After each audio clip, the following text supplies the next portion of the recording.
Hello, everybody. This is Bernie Stroum, and welcome to my YouTube channel for this edition of So You Think You Know the Red Sox.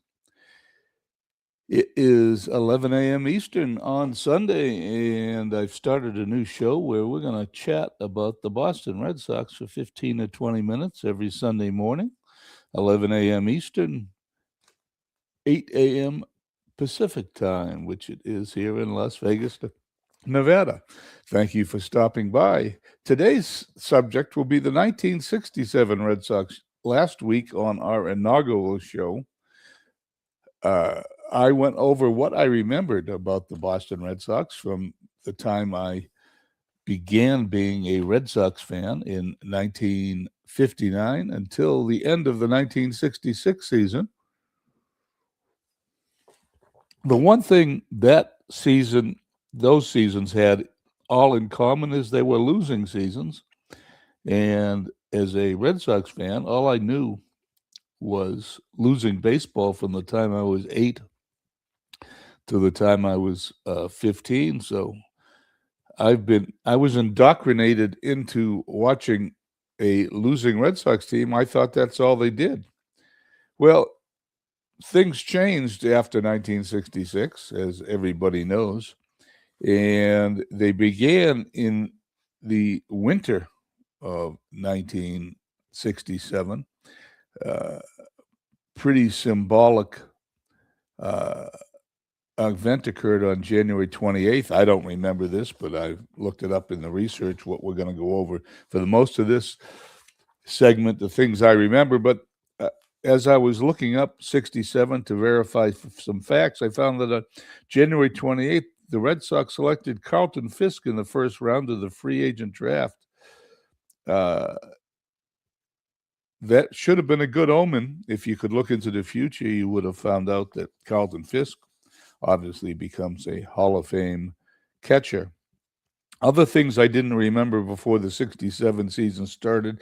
Spring training on March 18th, Tony Canigliaro suffered a hairline fracture of his shoulder when hit by a pitch in spring training. Obviously, uh, this was Canigliaro was destined to have his career ended with a pitched ball. This was the fifth broken bone Canigliaro suffered since April of '63.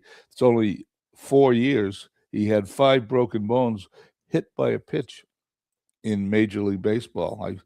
Pretty pretty stunning statistic. When you looked at his batting stance, his head was directly over the middle of home plate as he leaned over home plate. You don't see that anymore, but I guess that was a thing back then. Anyway, that's all I don't remember. As the season started, the Red Sox were a young team. One of the most famous things I do remember was on the news uh, around Boston at the time. Odds maker Jimmy the Greek put the chances of the Red Sox American League pennant at 100 to 1. When they asked Dick Williams about that, as I sip my coffee, when they asked Dick Williams about the 100 to 1 shot, Williams said, "We'll win more than we lose," something the Red Sox hadn't accomplished since 1958, and I had never seen it as a Red Sox fan. The Red Sox were an extremely young club in '67. Here's some of the ages.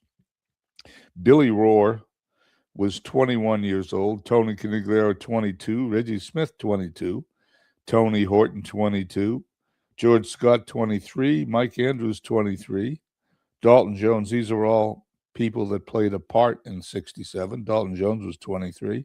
Chevy Stevenson was 23. Petrocelli was 23. The old man Joe Foy was 24, along with pitcher Dave Moorhead and Jim Lomborg. And Mike Ryan, who was the catcher for the majority of the season, good fielding, no-hit catcher, was 25 years old. Opening day starts in, I don't remember opening day in '67. I don't think too many people would remember it. Opening day in 1967, there was a crowd of about 8,000 people at Fenway Park. I think that's probably the last opening day in that's the last opening day since 1967 when the Red Sox did not sell out opening day when they opened the season in Fenway Park. Okay, now back to things I remember. I made a list of them, so you bear with me as I go through what I remember about 1967. First thing I remember in 1967 was watching a ball game on TV. I think it was TV. Now that I say that, could have been listening to it on the radio. I've seen this clip so many times, either on TV or YouTube, that as far as I can tell, I now don't remember whether it was television or radio. Anyway, Billy Rohr, a Red Sox rookie, in his major league debut, pitches 8 2/3 innings of no-hit ball. In the ninth inning, the big play of the game was a line drive hit to left field that Carl Yastrzemski to this day is what I consider the greatest catch I've ever seen in the outfield. You can look it up on YouTube. It was on April 14th, 1967. Yastrzemski, with his back to home plate, running towards the outfield wall, leaped off his feet and caught a line drive that was already past him to preserve Billy Rohr's no-hitter, only to have his no-hitter broken up by Elston Howard, who got a base hit to right field a batter or two later. It fit in with all the other Red Sox memories I remember up to that time. We almost won, but we didn't. Billy Rohr almost pitched a no-hitter, but he didn't. But it was a key to watching what the Red Sox were going to do. The things were a little different that year. In the spring, the Red Sox were basically the same team as they always were. By May 14th, I looked it up, they were in last place, 6.5 games back. But then they started to win a little bit. And when I first started to pay attention to them was at the end of May when they hit 500. Red Sox were never really much of a 500 team. They're always below 500. And so you started to pay a little attention to them. But when they really captured everyone's imagination was in July of that year. I remember they went on a 10-game winning streak. And that 10-game winning streak was so unusual. A lot of it was on the road. And the thought of the Red Sox winning 10 games in a row was just not in anyone's brain. It was tough to win 2 games in a row in the years since I've been following him in 1959. They won 10 games in a row, and then something really weird happened. They flew home to Logan Airport. Some reports say 5,000, some reports say 10,000, but fans met them at Logan Airport when they landed. I've never seen anything like it since. 5,000, either 5,000 if you believe some reports, or 10,000, meets the plane. The plane can't even go to the terminal and let the players off. They had to let the players off down a runway because there was so many Red Sox fans at Logan Airport. Anyway, you knew things were different when that, in fact, is how they ended a road trip in July. I started to go to games. I was going to a lot of games in that year, beginning in the summertime. I'd caddy during the day, earn the money, hop on a bus, and go to Fenway Park. And one of the first games I remember that year was Tony Canigliaro being beaned on August 18th. I was sitting in the bleachers watching the game, and to this day, I still remember the pitch that hit him like it was yesterday. It made such a thud. I was over 500 feet away from home plate, and you could hear the ball hit his helmet. That's how hard it hit. And, of course, everybody knows that was the beginning of the end of his career. He missed the 1968 season. He missed the 67 World Series, missed the 68 season, came back in 69, had a relatively good year. In 69 and 70, the Red Sox traded him to the Angels, and then after a few weeks with the Angels, he retired because he could no longer see out of his left eye. The very next day, on August 19th, is another game I remember. The Red Sox were trailing in that game to the Angels. They were losing, and they're fighting for first place, of course.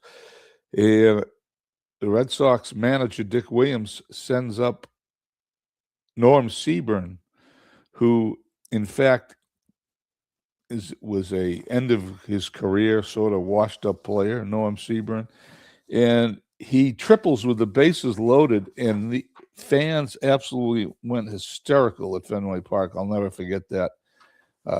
They just went crazy as Red Sox beat the Angels 12-11. And then the next day, on August 20th, went to the game. It was a doubleheader, and the Red Sox swept the Angels 12-2 and 9-8. The 9-8 game was really incredible because they were trailed in that game 8-0 after 3-4 innings. And then they started to peck away. Jerry Adair hit a home run. And then in the ninth inning, the Angels had runners on second and third with none out, but Jose Santiago came in and pitched them out of the jam. They won the game. They came back from an 8-0 deficit to win 9-8. And that was the weekend I started to believe that the Red Sox were going to end up in the World Series. As a matter of fact, Dick Williams was on a news show on the sports news on a local channel and said that the season will probably come down to the final two games against the Twins. And, of course, being the crazed fan I was, I hopped on a bus the next day and went to Fenway Park and bought tickets for both the final game, which I went by myself. I bought one ticket, so I was able to afford a box seat ticket. It was like $6 or something. And the next day, the final game, I bought two tickets. They were grandstand seats. I remember those with $3.75 a piece because I was going to bring my father to see that game. So that's what we did right after that weekend where the Red Sox swept the Angels. This was all new to me. I was in seventh heaven, of course, because the Red Sox had never won anything, and here they are fighting for the pennant. As the month of September went on, the Red Sox kept winning. Another game I remember this was a road game. I watched this on TV. Red Sox are leading 4-3 in the ninth inning at Chicago, and it's the bottom of the ninth inning. The Red Sox are ahead by a run, and a batter hits the fly ball to right field, which now is being patrolled by Jose Tartabull. I think this was at the end of August. And Tartabull had no arm whatsoever. And Ken Berry is on third base for the White Sox. You figure he would have scored easily from third. He tags up, comes home. Tartabull throws him out at home plate with probably the best throw of his entire career. And it was almost a miracle. And that's when you knew something was different and things were going to change this season. Okay, as I go through my notes, let me see what else sticks out. Oh, the Red Sox signed Ken Harrelson, which was a big deal back then. Ken Harrelson was a outfielder for the Kansas City Athletics, and he was a pretty good player. But he got in a fight with Charlie Finley, the owner of the A's. Harrelson called Finley a menace to baseball in front of a reporter.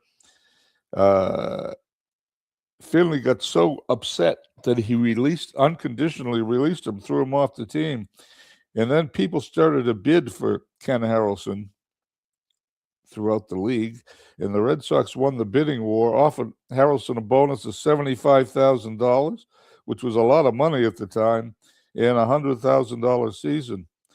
And Harrelson became the Red Sox right fielder after he signed.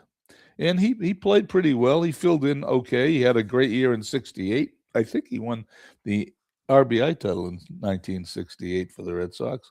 Anyway, Ken Harrelson comes over. They play the month of September.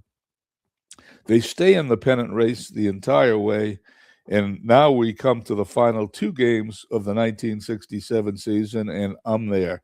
As a matter of fact, on September 30th, I'm sitting 6 rows behind home plate, and it was a fabulous game where the Red Sox won that one.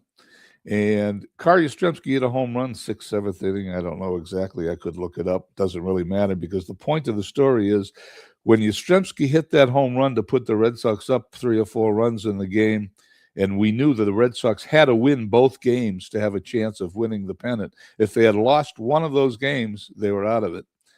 It was the loudest noise I've ever heard after a home run in Fenway Park in my entire life. I've never heard a crowd yell so much as that on that September 30th.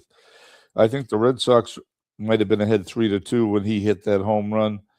Let me just look that up here for a second. Yep, that was it. Red Sox had 3-2. He hits the home run. They're ahead, go ahead 5-2. They end up winning that game.